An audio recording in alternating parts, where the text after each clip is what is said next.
안녕하세요. 저는 얼마 전 저의 영원한 동반자와 함께 큰 고비고비를 넘기고 당당하게 일어선 대한민국의 한 여성입니다. 여러분, 사람이 너무 큰 충격을 받으면 돌아버린다고 하잖아요. 저는 말로만 듣던 이 광경을 두 눈으로 직접 보게 되었습니다. 그리고 그 돌아버린 인간이 또다시 기사 회생하는 모습까지 본 사연을 적나라하게 한번 이야기해 볼까 합니다. 우선 예상하셨을 수 있지만 완전히 돌아버렸다가 다시 기사회생에 돌아온 사람은 저희 남편이에요. 제 남편과는 지인의 소개를 통해서 만났습니다. 일반 회사를 다니는 사람이었는데 성격이 성실하고 온순해서 저랑 잘 맞을 것 같다며 소개를 시켜주더라고요. 만나서 직접 겪어보니 이 사람은 정말로 예상대로 순한 사람이었습니다. 사람이 어찌나 순한지 때로는 답답하다고 느껴질 정도였죠. 사람이 워낙에 온순한 탓에 저랑 싸울 일도 거의 없었지만 어쩌다가 남편도 속상해 다투게 되더라도 항상 저한테 먼저 와서 사과를 하던 사람이었어요. 그게 꼭 제 잘못으로 싸우게 되더라도 말이죠. 무엇보다 애초에 화가 없는 사람이라 그런지 항상 제가 부리는 짜증이나 투정도 잘 받아주곤 했습니다. 그런 남편에게 연애 때부터 의지를 많이 했고 항상 제 편, 내 보호자라는 든든함을 강하게 받았기에 결혼까지 하게 되었어요. 결혼 후에도 남편은 여전히 잘했습니다. 사실 저는 집안일을 그리 잘하는 편은 아니었어요. 정리에는 영 소질이 없는 저는 아무리 치운다고 해도 남편만큼 결과가 나오질 않더라고요. 그래서 제가 한번 치우고도 남편은 꼭 한 번씩 다시 치우곤 했는데 그 짜증날 수 있는 상황에서도 남편은 짜증을 낸다거나 싫은 소리 한 번 한 적이 없었죠. 한 번은 저도 한다고 하는데도 남편이 치워놓은 거 보면 너무 결과물이 달라서 미안한 마음에 얘기한 적이 있었어요. 여보, 미안해. 내가 치운다고 했는데도 또 당신만큼 못했네. 당신 손 두 번 안 가게 나 진짜 열심히 치웠는데. 이 사람이 별걸 다 미안해하네. 이런 건 안 미안해도 돼. 그냥 조금 더 나은 사람이 하면 되는 거지 뭘. 그리고 당신도 잘해. 잘하는데 그냥 내가 깔끔한 걸 좋아하는 사람이니까 한 번 더 치워보는 거야. 오히려 내가 당신이 치운 거에 한 번 더 손대서 기분 안 나쁠까 했는데 이런 쓸데없는 걱정을 하고 있었단 말이야? 그런 거 절대로 안 미워해도 돼. 남편은 항상 이렇게 말해주는 사람이었어요. 무엇보다 제가 여자들이 의례 겪는 것처럼 한 달에 한 번씩 우울해하거나 예민하게 반응하는 날에는 꼭 남편이 하는 루틴이 있었죠. 그건 바로 제가 좋아하는 간식들을 와장창 사들고 온다는 거였어요. 저는 꼭 한 달에 한 번씩 치르는 여자들의 행사 때마다 늘 통증 때문에 힘들어하고 입으로는 단 걸 엄청 찾았는데요. 저의 이런 정기적인 상황을 파악한 남편은 늘 미리 제 주기를 기억해 두었다가 초콜릿부터 시작해 제가 좋아하는 간식들을 포함한 선물을 한아름 지어주고 항상 저를 만날 때마다 진통제와 따뜻한 차를 준비해 두던 사람이었어요. 그러니 이런 사람한테 어떻게 시집을 안 갈 수가 있겠어요? 남편은 결혼하고 나서 저희 친정집에도 잘했습니다. 사실 저는 남편 집안에 비하면 상당히 많이 꿀리는 집안이었어요. 저는 외동딸로 엄마 둘이서만 살았습니다. 아버지는 일찍이 제가 7살에 돌아가셨기에 그때부터 엄마가 저만 바라보면서 어렵게 키우셨죠. 근데 그걸 잘 아는 남편이 저희 엄마에게 참 잘했어요. 심지어 결혼을 할 때는 남편이 제 친정엄마한테 이런 말을 하던 거 있죠. 장모님, 그동안 혼자서 이 사람 키우느라 많이 힘드셨죠? 장인어른도 없이 얼마나 험난한 시간을 보내셨어요. 이젠 제가 우리 장모님 아들도 되어드리고 남편도 되어드리고 또 든든한 사이도 되어드릴 테니까 저한테 의지 많이 하세요. 아셨죠?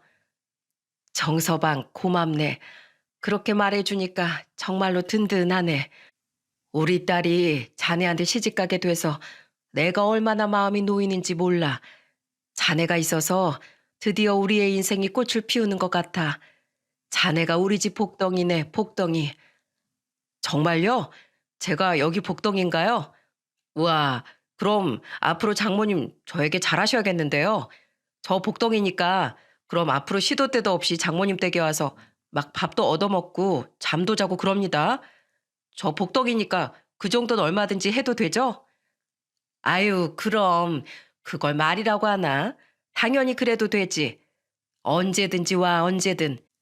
오늘은 뭐 먹고 싶은가? 우리 사이 씨암탉 좀 잡아줄까? 아니요, 장모님. 저는 돼지고기 좋아합니다. 돼지고기요. 저 삼겹살 사올 테니까 그것 좀 맛있게 구워주세요. 알았네. 얼른 사와. 내가 아주 맛있게 구워줄게. 이렇게 저희 엄마를 웃게 해주는 남편이었습니다. 남편은 정말로 결혼하고 나서 제가 없을 때도 혼자서 저희 친정에 찾아가 밥도 얻어먹고 반찬도 싸우고 그랬었어요. 정말 서스럼 없이 대해주는 남편이었기에 저희 엄마도 남편을 친아들처럼 여기면서 잘 살았죠.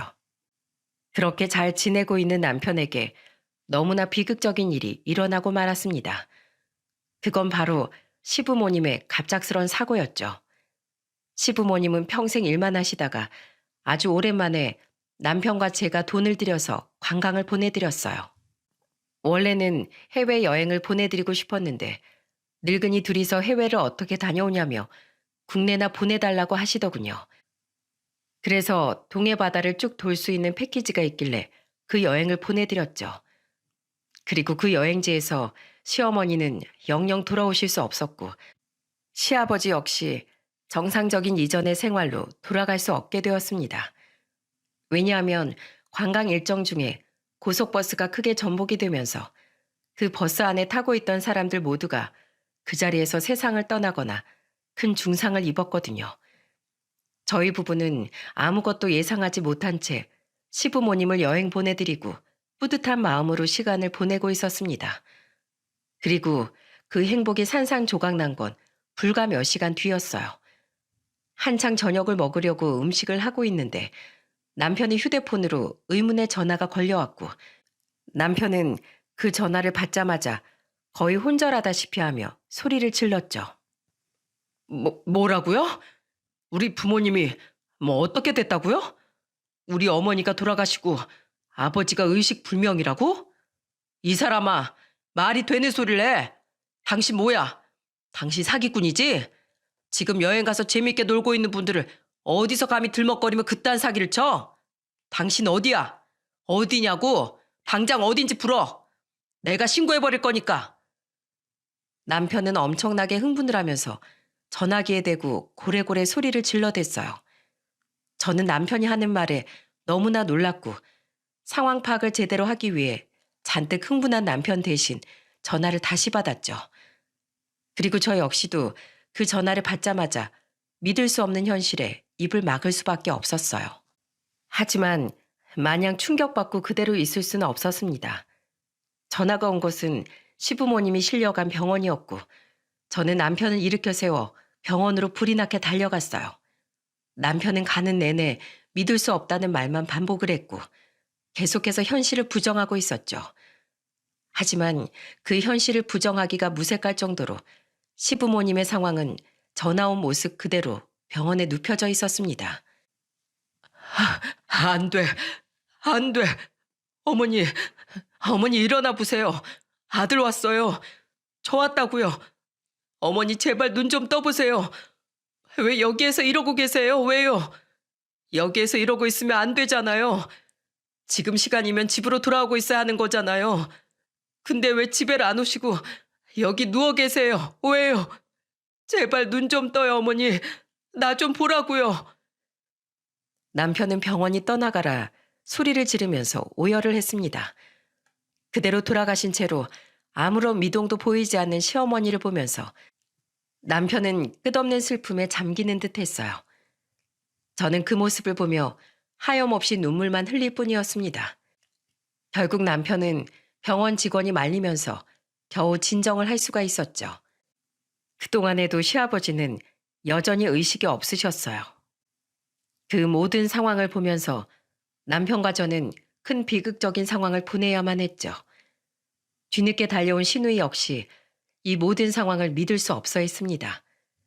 저는 왜 남편에게, 시부모님에게, 왜 우리 가족에게 이런 일이 일어났는지 이해할 수가 없었어요. 하지만 이미 벌어진 상황은 다시 돌이켜지지 않았고 끝내 시어머니 장례를 치를 수밖에 없었습니다. 더 안타까운 건 이때 시아버지는 의식에서 여전히 깨어나지 못하고 계셨기에 시어머니의 장례를 같이 치르지도 못했어요. 그로 인해 또 하나의 아픈 시간을 보내야 했죠. 시아버지는 시어머니의 장례가 다 끝난 이후에 일어나셨습니다. 거의 일주일 넘게 의식이 없다 시아버지마저도 이렇게 허무하게 보내야 하는 건가 수 없는 눈물로 지새우고 있던 참이었죠. 그때 기적이 일어났어요. 영영 안 깨어날 것 같던 시아버지가 정말 기적처럼 일어나셨죠. 하지만 그 기쁨을 만끽하기도 전 우리는 시아버지로 인해 엉엉 울어야 했습니다. 종식아, 종식아, 네 엄마 어디 갔냐? 어? 네 엄마 어디 있어? 말도 안 된다. 이건 말도 안 돼. 나 혼자 살았다고? 나 혼자 살아 돌아왔다는 게 말이 돼? 말도 안 돼 이건. 살아도 네 엄마가 살아야지. 깨어났어도 네 엄마가 깨어났어야지. 왜 내가 산 거야 왜? 마지막 가는 길도 못 보내주고 해용도 제대로 못 해주고 이건 말도 안 된다. 정말로 말도 안 돼. 아버지, 진정하세요. 어머니 잘 가셨어요. 그래도 장례 조용하게 잘 치러드렸어요. 어머니도 이해하실 거예요. 아버지가 일부러 그런 거 아니라는 거 어머니도 다 아시고 이해하실 거라고요. 그러니까 진정하세요, 아버지. 깨어나신 지 얼마 되지도 않았는데 또 쓰러지시면 어쩌려고 흥분하세요. 제발 진정하세요, 아버지.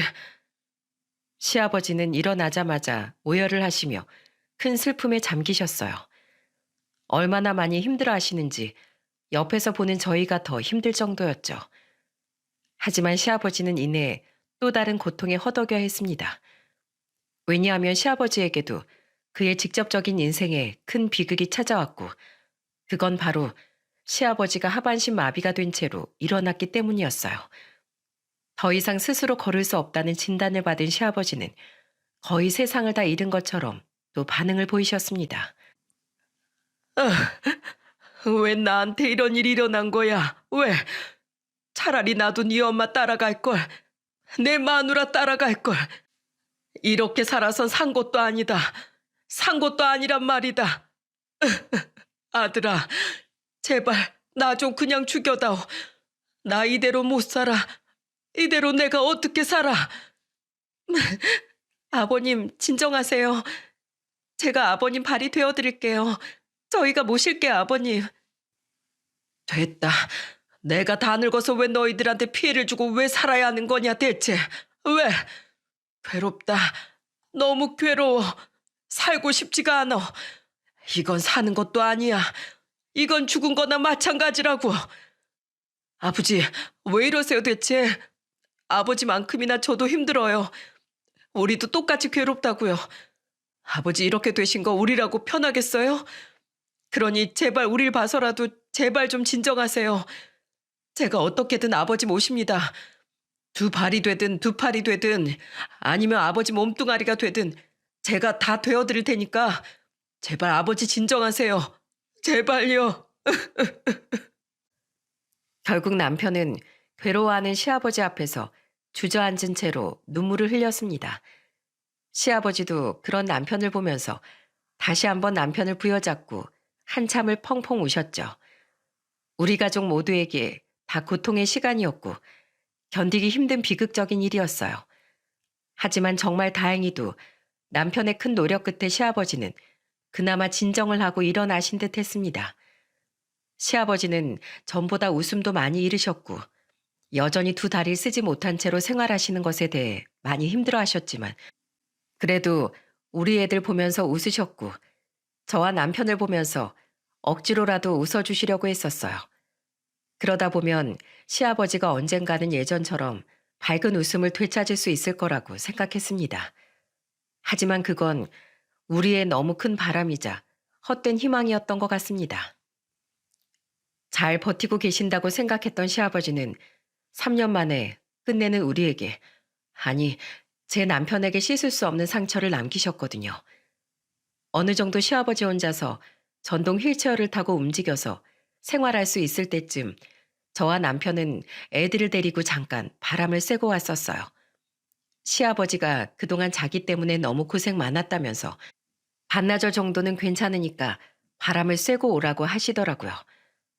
내키진 않았지만 그것마저 안 가면 시아버지 본인이 우리에게 너무 큰 짐덩이가 된 기분이 들 것 같다며 꼭 다녀오라고 하시기에 정말 거의 하루도 안 돼서 아이들과 함께 밖에서 시간을 보내다가 집에 돌아왔어요. 그리고 그곳에서 집에 돌아오자마자 우리는 큰 충격에 빠져야만 했습니다. 그건 바로 시아버지가 스스로 생을 마감한 채 우리를 기다리고 있었거든요. 유튜브에 올리는 사연이라 자세한 상황은 말씀드리기 어렵지만 시아버지는 의식을 완전히 잃은 채로 이미 집 안에 누워 계셨어요. 그리고 그 옆에는 유서가 한 장 써져 있었죠.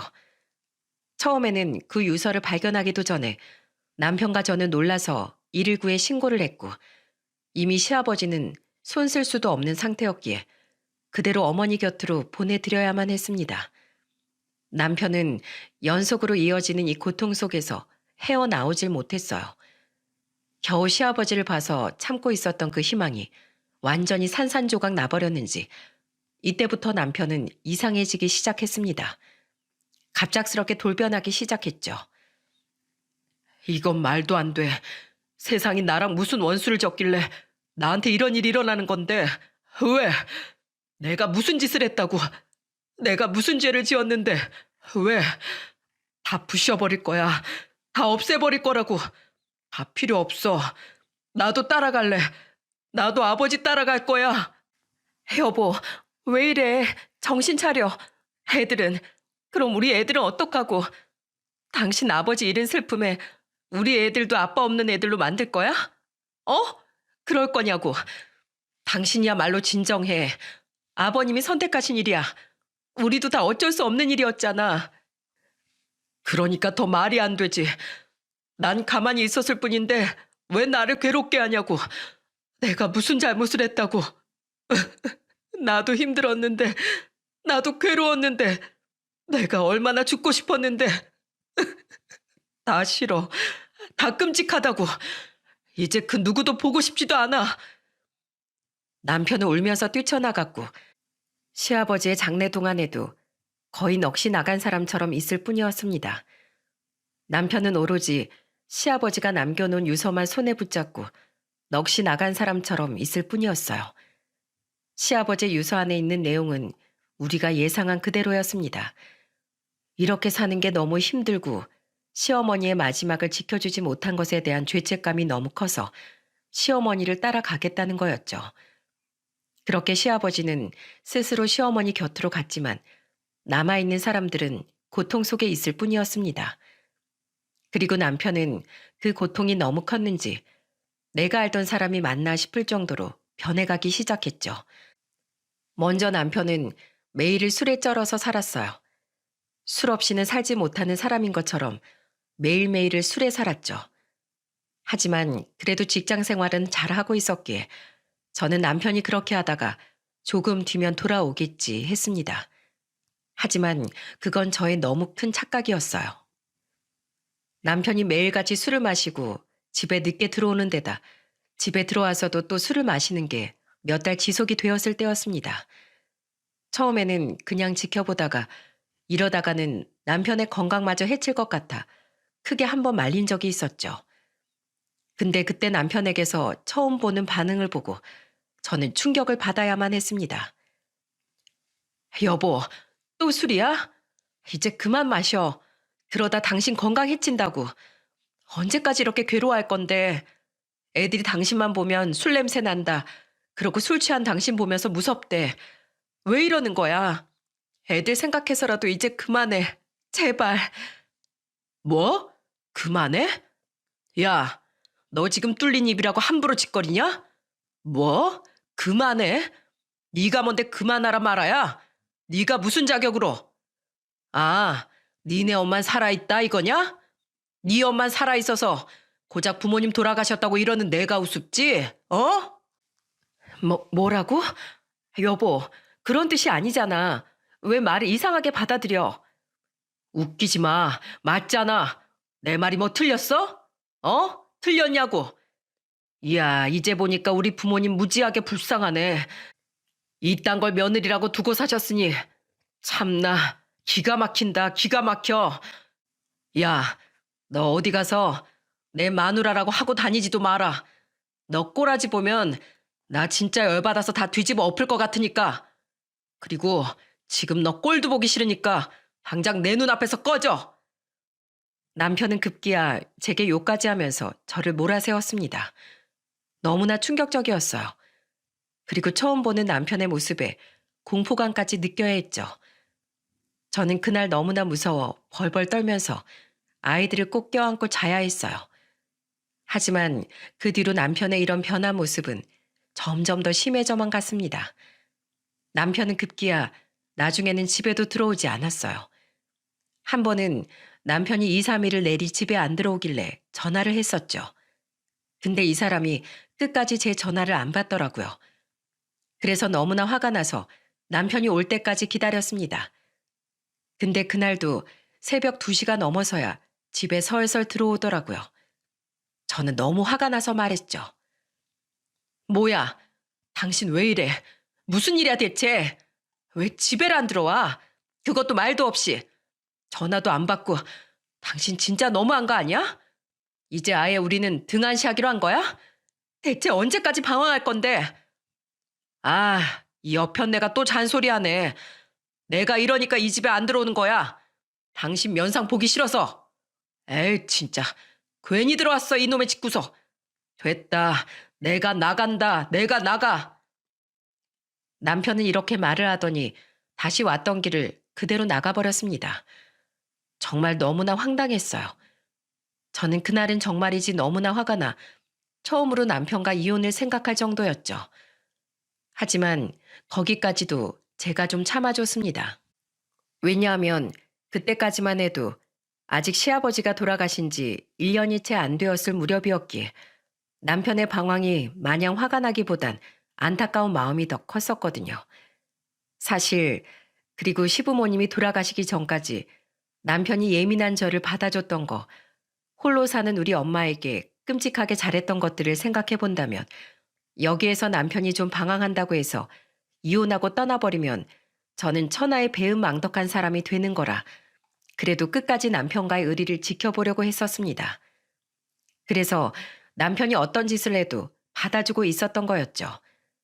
하지만 잘 참아주다가도 한 번씩 제가 정말 참을 수 없었던 건 남편이 저뿐만 아니라 저희 엄마한테까지도 함부로 한다는 거였어요. 저희 엄마는 남편의 상태를 다 알고 나서 많이 안타까워했어요. 그래서 어떻게든 남편이 기운을 차릴 수 있도록 해주기 위해 평소 남편이 자주 해달라고 하고 맛있게 먹었던 친정엄마표 반찬들을 많이 해다 넣어주셨죠. 근데 남편은 저희 엄마가 반찬을 보내왔을 때 기가 막힌 행동들을 했습니다. 여보, 엄마가 여보 좋아하는 반찬이라고 바리바리 보내주셨네. 오늘 저녁은 당신 오랜만에 밥 맛있게 먹겠다. 당신도 오랜만에 집에 일찍 들어와서 같이 저녁 먹으니까 너무 좋네. 아이씨, 짜증나게. 이거 뭐야? 홍어 무침이야? 으악, 냄새 난다. 저리 치워. 뭐? 이거 당신이 좋아하는 거잖아. 평소에 엄마 집에만 가면 삭힌 홍어 양념해서 먹는 거 좋아했으면서 왜 이래 갑자기? 아, 그거야. 내가 땡길 때나 얘기지. 내가 뭐 지금 해달라고 했어? 아니잖아. 도대체 장모님은 이딴 건 왜 보내신 거야, 냄새나게. 아유, 밥맛 떨어져. 야, 이거 저리 치워. 왜 장모님은 하지 말라는 쓸데없는 짓을 하시는 거지? 어? 누가 이딴 거 해달래?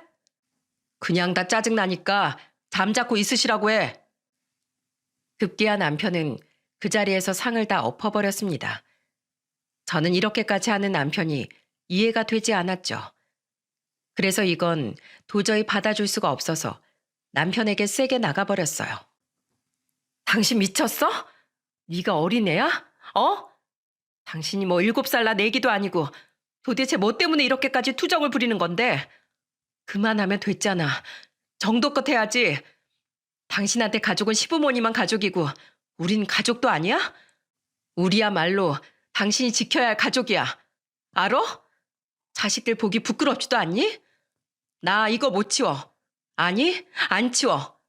오늘은 내가 집 나가서 안 들어올 거니까 당신 이거 다 치우고 애들 다 보고 알아서 해. 어디 내가 당한 거 톡톡히 당신도 당해보라고. 저는 너무도 열이 받아서 그대로 남편과 애들을 두고는 나와버렸습니다. 남편은 저한테는 함부로 했어도 그래도 애들한테만큼은 함부로 하지 않고 자상하게 대하려고 했기에 애들을 맡겨놓고 나올 수 있었어요. 저는 정말 너무 속상해서 그날은 엄마까지 속상해할까봐 친정에도 못 가고 제일 친한 친구 부부네 집으로 가서 밤새 술 마시면서 얼마나 울었는지 모릅니다. 근데 그때 남편도 제가 집을 나가버리니까 조금 충격을 받았는지 그 이후부터는 좀 괜찮아지는 듯 하더라고요. 하지만 그것도 몇 주 못 갔습니다. 그러다가 딱 시아버지가 돌아가신 지 1년째 되던 날 첫 기일이 찾아왔고 그때 남편은 또다시 시아버지를 잃은 고통이 찾아왔는지 다시 방황을 하기 시작했죠. 그때부터 또 술만 연달아 마시기 시작했어요. 그 모습을 보면서 친정엄마한테 하소연을 했는데 친정엄마가 다음날 바로 저희 집으로 왔더라고요. 그리고는 주말이라 늦잠을 자는 남편을 위해 손수 해장하라고 된장찌개를 진하게 끓여주셨죠. 근데 그때도 남편의 행동으로 인해 이번에는 저희 엄마가 충격을 받아야만 했어요. 정서방 일어났는가? 얼른 오게. 정서방 해장할 때 꼭 먹는 거 있지? 내가 아주 진하게 끓여놨으니까 얼른 먹고 더 쉬게나. 아, 짜증나게. 장모님, 여긴 또 왜 오셨어요? 누가 이딴 거 해달래요? 아, 왜 부탁하지도 않은 짓을 하세요? 아침부터 제가 장모님 얼굴 보면 기분이 좋겠습니까? 예? 저도 사이라는 걸 생각해 주세요, 제발. 제가 뭐 진짜로 장모님 아들이라도 된 줄 아세요? 저도 장모님 얼굴 보고 껄끄러워하는 대한민국 사위입니다. 사위. 어느 사위가 아침 대바람부터 이런 꼴로 장모를 보고 싶어 하겠습니까? 다 필요 없으니까 그냥 돌아가세요. 저는 엄마에게 막말하는 남편을 보면서 너무나 기가 찼어요. 정말 말도 안 되는 일이 일어나는 것만 같았죠. 그래서 제가 따져버렸어요. 당신 진짜 해도 해도 너무한 거 아니야? 사람이 변해도 어떻게 이렇게까지 변해? 아무리 힘들어도 선은 넘지 말아야지. 당신 때문에 여기까지 찾아온 자기 장모한테 그게 무슨 막말이야? 도대체 나중에 가서 얼마나 후회하려고 그래? 후회? 내가 후회를 왜 해? 내가 후회할 일이 뭐가 있다고? 난 절대로 후회할 일 없어. 그러니까 그냥 다 귀찮고 다 짜증나니까 그냥 제발 내 눈앞에서만 사라져. 제발. 남편은 급기야 이렇게 말을 하더니 안방 안으로 다시 휙 들어가 나오지 않았어요. 친정엄마는 꽤나 충격받은 얼굴을 하셨고 저는 그 엄마의 얼굴을 볼 면목이 없었습니다. 그 뒤로도 남편은 정말 점점 더 변해만 갔어요. 또다시 술에 찌들어 사는 삶을 보내고 있었는데 급기야는 술에 쩔어서 집에 들어온 날에 남편의 옷을 정리하는데 그 안에서 남편이 여자들과 어울리는 술집에 다녀온 흔적까지 볼 수 있었죠. 거기에서 너무나 충격을 받은 저는 결국엔 이혼을 생각할 수밖에 없었습니다. 이제는 이전처럼 돌아올 수 없는 사람이라는 걸 그제서야 깨닫게 되었죠. 저는 끝내 남편에게 이혼을 말하려고 이야기할 타이밍을 보고 있었어요. 근데 그때 어이없게도 먼저 선수를 치는 인간이 있었죠. 바로 제 남편 놈이었습니다. 남편이 어느 날 퇴근하고 돌아오더니 다짜고짜 말을 던지더라고요. 여보, 우리 헤어지자. 이쯤에서 이혼해, 우리. 내가 아무리 생각해도 이제 우리 관계는 다 끝난 것 같아. 지긋지긋해. 이젠 애들도 귀찮고 당신도 귀찮고 장모님도 귀찮아. 다 싫어. 다 무거워. 내가 왜 이렇게 살아야 하는지도 모르겠어. 그냥 나 이젠 다 떠나서 자유롭게 살래. 그렇게 하게 해줘. 그러니까 우리 이혼하자. 뭐? 이혼? 지금 당신이 감히 내 앞에서 이혼을 하자고 해? 그것도 자기가 먼저? 이혼을 하자고 해도 내가 해야지. 내가 당신한테 이혼하자고 해야지. 당신이 무슨 자격으로 내 앞에서 이혼을 운운해? 무슨 자격이 있다고? 이혼에 무슨 자격이 필요한데? 그냥 다 싫어. 다 지긋지긋해. 당신 얼굴 보는 것도 이젠 꼴도 보기 싫고 집에 오면 애들 우는 꼴 보는 것도 지겨워. 내가 왜 이렇게 살아야 하는 건데? 왜 이렇게 답답하게 살아야 하는 거냐고. 애초에 그냥 결혼하지 말 걸 그랬어. 이제 보니 당신 아주 질리는 스타일이야. 아주 그냥 딱 질색인 스타일이라고. 조만간 이혼 서류 준비할 테니까 그렇게 알아. 남편은 일방적으로 통보를 해버리고는 그 뒤로는 저와 말도 섞지 않으려고 했습니다. 저는 너무 억울했어요. 정말로 뒤통수를 제대로 얻어맞은 기분이었죠. 그대로 저는 남편과 이혼을 준비하고 있었습니다. 어차피 저도 이혼을 할 생각이라 하루라도 빨리 남편과 이혼을 하기 위해 집도 제 삶도 다 정리하고 있었어요. 근데 그때 생각지도 못한 희소식이 들려왔습니다. 그건 바로 남편이 회사에서 부장으로 승진을 한 거였어요. 남편은 그래도 회사 생활은 성실하게 하고 있었기 때문에 집안에서는 엉망으로 지냈을지라도 회사에서는 인정을 받는 듯 하더라고요. 그것도 남편이 저한테 직접 말을 한 게 아니라 남편이 퇴근하면서 손에 들고 온 선물과 카드를 보고 알게 된 거였습니다. 남편이 선물이랑 무슨 카드를 가지고 와서는 식탁 위에 두었길래 뭔가 싶어 궁금해서 봤더니 그 안에 부장으로 승진해 축하한다는 내용이 적혀 있었어요. 그걸 보면서 저한테 이 일에 대해 한마디도 하지 않는 남편을 보면서 정말로 남편은 나와 이혼하기로 마음먹었구나라는 걸 더 확신할 수 있었죠. 그래서 저도 그때부터 하루라도 빨리 더 그 집을 나가기 위해 애들 짐도 정리하고 제 짐도 하나둘씩 정리해 나가기 시작했습니다. 그리고 이혼하기로 결정한 걸 친정 엄마한테도 다 말씀을 드렸어요. 엄마, 나 그 사람이랑 이혼하려고. 안 그래도 내가 그 사람이랑 이혼하려고 마음먹고 있었는데 얼마 전에 자기가 먼저 이혼 얘기를 꺼내더라. 그래서 그냥 이대로 이혼하는 게 나을 것 같아서 정리하고 있었는데 어제 이 사람이 회사에서 부장으로 승진을 했나 보더라고. 승진 축하 선물로 받은 거 집에 가지고 오면서도 나한테 한마디도 안 했어. 이 정도면 이제는 나랑은 완전히 남남으로 지내겠다는 뜻인 거잖아. 그래서 나도 더 깔끔하게 마음 정리가 되더라. 나 조만간 애들이랑 짐 싸서 엄마 집으로 들어갈게요.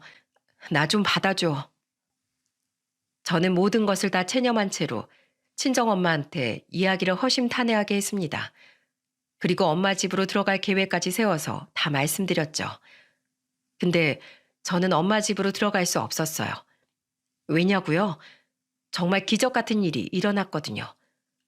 엄마 통화를 하고 난 뒤에 엄마는 아무 말 없이 알겠다고만 말씀하시고는 전화를 끊으셨어요. 그래서 저는 엄마가 다 수긍을 했다는 걸로 이해를 하고 있었죠. 근데 그 뒤에 전혀 생각지도 못한 일이 벌어지고 말았어요. 그건 바로 엄마의 돌발 행동이었습니다. 저는 집에서 집을 나가기 위해 짐을 싸고 있었고 남편도 퇴근하고서는 집에 돌아와 각자 일을 하고 있을 때였어요. 남편은 제가 짐을 싸도 아무 말 없이 그냥 무시하더라고요. 그러던 중에 집으로 꽃바구니가 하나 배달되었고 그건 남편 앞으로 온 거였습니다. 그리고 놀랍게도 그 꽃바구니는 저희 엄마가 남편에게 보낸 거였죠. 이게 뭐야? 당신 장모님한테 뭐 쓸데없는 소리 했어? 갑자기 꽃바구니를 왜 보내신 거야?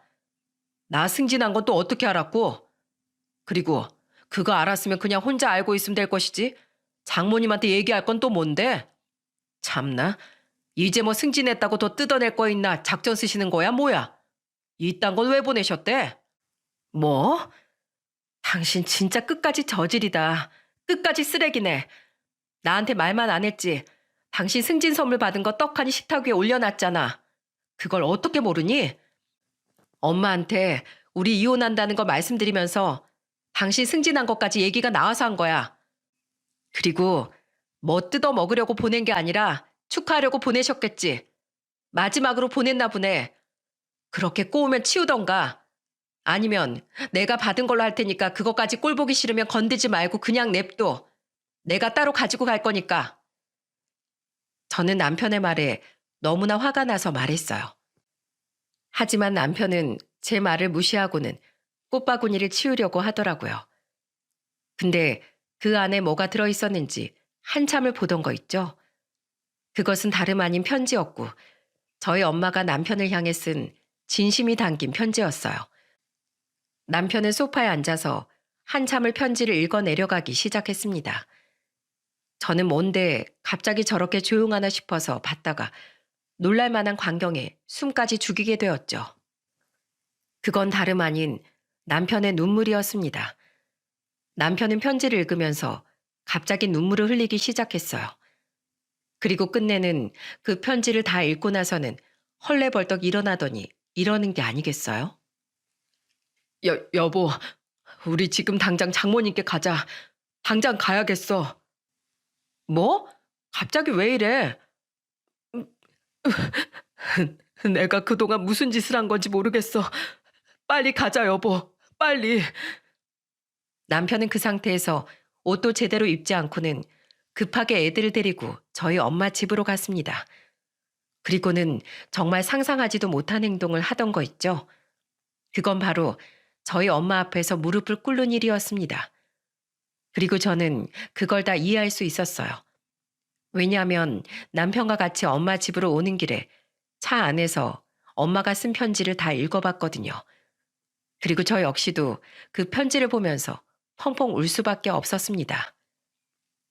사랑하는 내 사위 보게나 정서방, 우리 정서방, 내 예쁜 우리 사위 많이 힘들지? 내가 우리 사위를 더 따뜻하게 보듬어서 했는데 부족한 장모라서 미안하네. 우리 사위가 어떤 아픔을 겪었는지 알면서도 내가 더 자네를 돌아보지 못했어.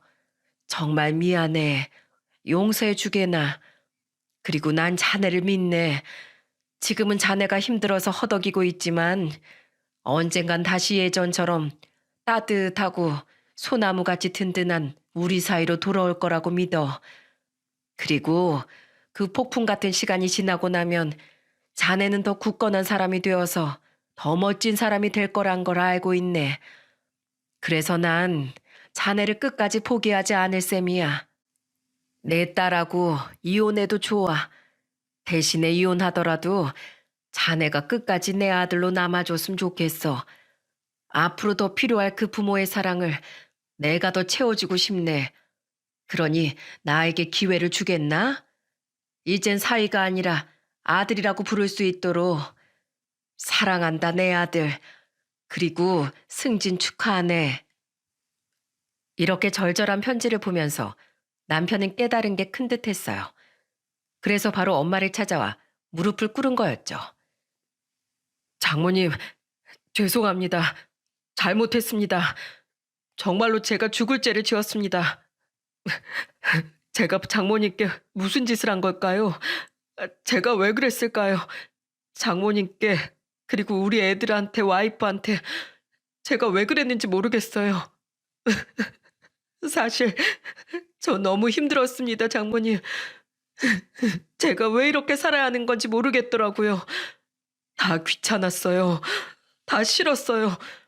제가 아무리 용을 써도 다 저를 떠나가는데 왜 내가 이렇게 아둥바둥 살아야 하는지 모르겠더라고요. 그리고 아버지께 죄송했습니다. 끝까지 아버지를 제대로 모셨어야 했는데 그날 그렇게 제가 아버지를 두고 집을 떠나는 게 아니었는데 제 자신이 너무 싫었어요. 그래서 마음을 더 잡을 수가 없었습니다.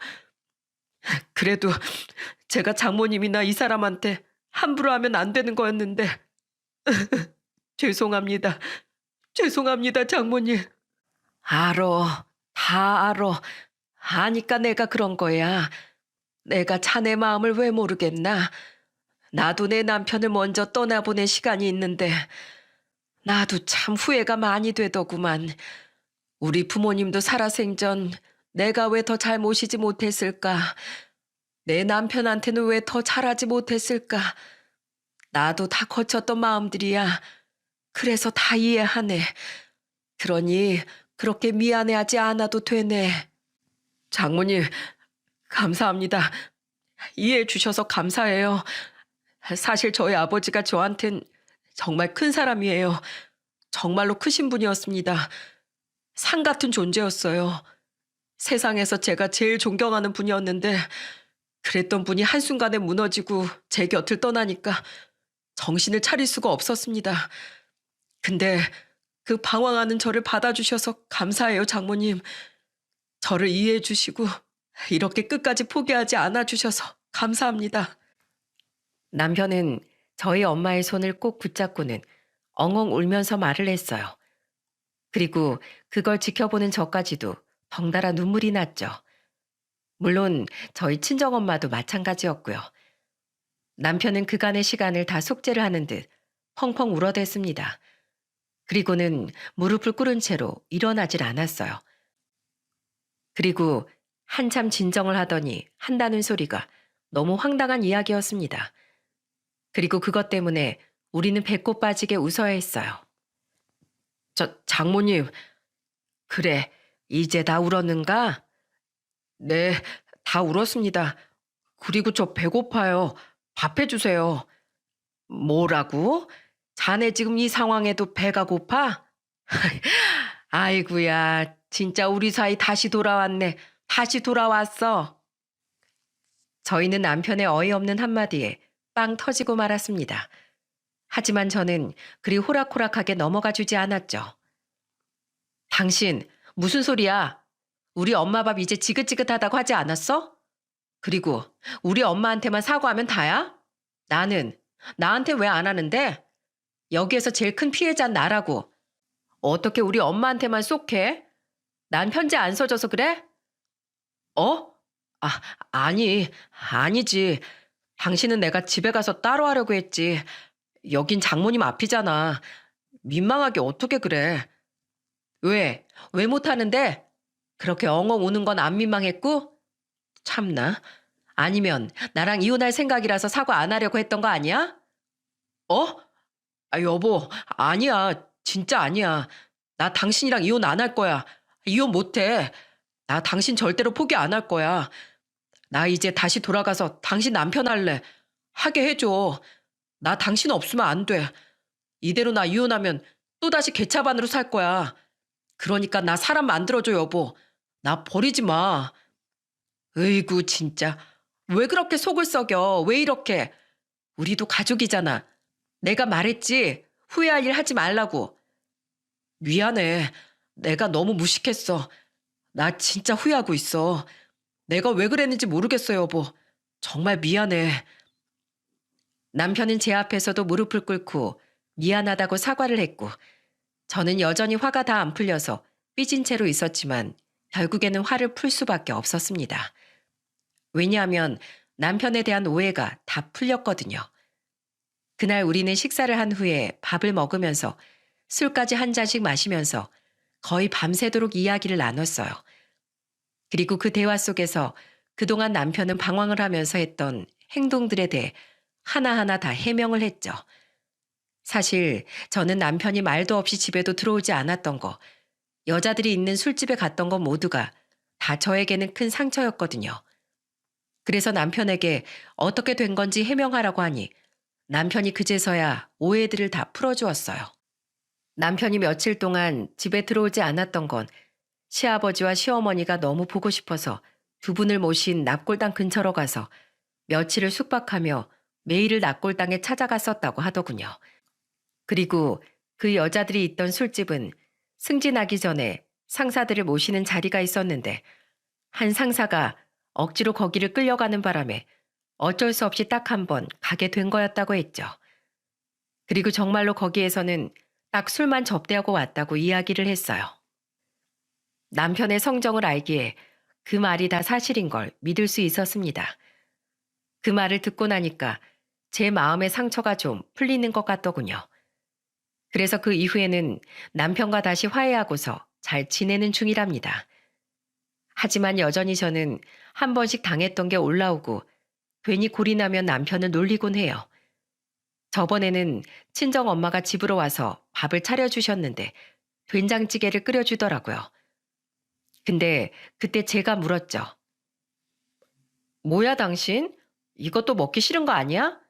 저번에 이거 꼴도 보기 싫다고 했잖아. 어? 그러게. 자네 이제 내 된장찌개 싫은가? 예? 아이, 진짜 장모님까지 왜 그러세요? 절대로 저 안 싫습니다. 장모님이 끓여주신 된장찌개가 세상에서 제일 맛있어요. 으이구, 앞으로 계속 우리 엄마 된장찌개 얻어먹으려면 잘해라, 당신. 그렇게 우리는 또 한바탕 웃을 수 있었답니다. 나중엔 엄마랑 저, 그리고 남편과 우리 애들까지 다 같이 해서 시부모님이 계신 낙골당으로 찾아갔어요. 그곳에서 남편은 한참을 울었고 남편을 대신해서 저희 엄마가 이런 말씀을 하셨죠. 사돈, 두 분이서 지금은 손잡고 행복한 시간들 보내고 계세요. 전 우리 사이랑 제 딸이랑 우리 손주들이랑 행복하게 지내고 있습니다. 우리 사이가 마음이 여려서 부모님을 많이 보고 싶어 하네요. 근데 앞으론 제가 엄마가 되어서 사랑으로 품겠습니다. 이 늙은이 품이 그래도 아직은 따뜻해서 아마 큰 힘이 될 거라고 생각해요. 그러니 우리 나중에 또다시 볼 때까지 하늘에서 우리 사이 잘 지켜주시고 나랑 우리 딸이랑 손주들까지도 잘 지켜주세요. 우리 사이는 내가 여기서 잘 지키겠습니다.